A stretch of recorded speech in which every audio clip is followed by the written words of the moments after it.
Bapak, Ibu, Saudara-saudara, kita berjumpa kembali di awal pekan minggu ini.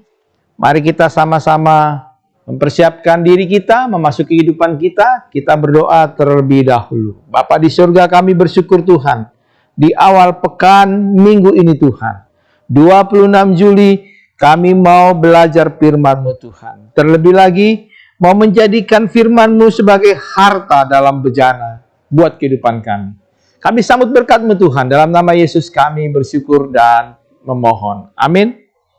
Saudara-saudara, renungan kita di awal pekan minggu ini, Senin, 26 Juli 2021 bertajuk Harta dalam Bejana.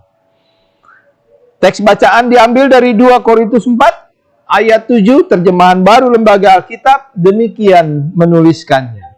Tetapi harta ini kami punyai dalam bejana tanah liat, supaya nyata bahwa kekuatan yang melimpah-limpah itu bukan berasal dari Allah, bukan dari diri kami.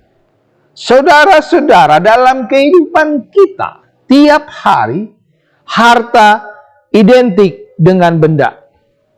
Dan biasanya kita selalu merawatnya dengan baik. Berbeda misalnya, kalau kita ambil dari suku saya, suku orang Batak, harta itu adalah anak-anaknya. Ada istilah dalam bahasa Batak, anak kokido hamuraon dia. Tetapi dalam nas kita, bacaan kita, Paulus bermaksud bahwa harta yang kita miliki punya keterbatasan dan tempat menyimpannya. Kita tahu bahwa bejana tanah liat itu sangat mudah dihancurkan ketika terjatuh. Begitu pula harta duniawi yang sifatnya sementara. Nah, saudara-saudara, bisa hilang dan lenyap. Saudara-saudara, jika kita punya harta yang luar biasa, itu cuma satu, yaitu keselamatan yang dianugerahkan melalui Yesus Kristus. Paulus memberitakan ini buat kita. Meskipun harta rohani tersebut tidak ternilai harganya, tetap saja ditempatkan di dalam bejana tanah liat, akan mudah hancur. Yang mau disampaikan Paulus adalah demikian. Harta rohani tersebut tidak dipercayakan kepada orang-orang yang kuat, tetapi terhadap mereka yang lemah. Demikian Paulus bermaksud menulis suratnya. Yaitu seseorang yang bisa saja justru pernah menjadi seorang penganiaya orang-orang Kristen. Tetapi ketika Allah memilih untuk memberitakan keselamatan bagi bangsa-bangsa, hal ini hanyalah karena anugerah Allah.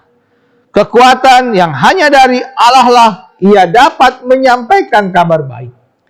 Kita tahu bahwa Paulus mengalami banyak tantangan memberitakan kabar baik. Ditindas, dianiaya, dibuli, dicerca, dan lain sebagainya. Tetapi Paulus tidak keberatan menderita untuk memberitakan kabar baik. Dan semakin banyak orang percaya kepada Paulus, dan semakin banyak juga orang percaya kepada Allah. Tetapi semuanya itu Paulus menyadari bahwa semata-mata pekerjaannya yang dilakukannya adalah karena penyertaan dari Allah. Nah, saudara-saudaraku, kita menyadari bahwa kita adalah orang-orang yang lemah, rapuh, dan bahkan hancur. Tetapi justru dalam kelemahan kita dipanggil memberitakan kabar baik, menempatkan harta rohani yang berharga, memberitakan kabar baik supaya banyak orang yang percaya dengan Allah. Saudara-saudaraku, kesulitan tentu pasti ada. Kita tidak dapat mengandalkan kekuatan diri kita karena kita hanyalah bejana yang lemah. Di dalam situasi pandemi saat ini misalnya, banyak orang mengalami kesulitan hidup, bahkan bertanya di mana Allah. Apa yang Allah perbuat?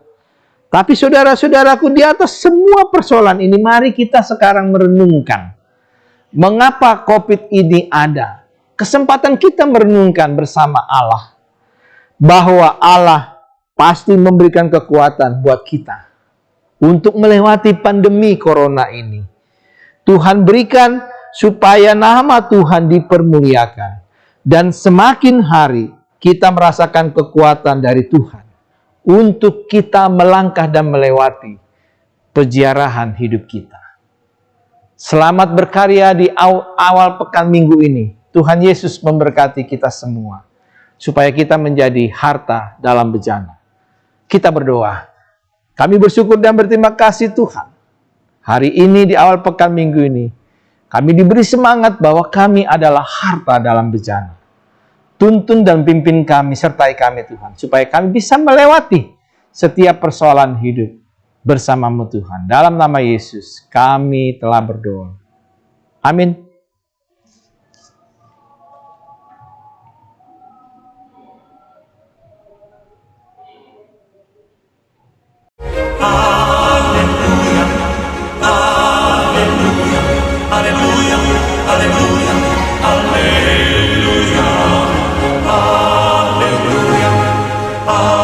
Hallelujah, hallelujah, hallelujah.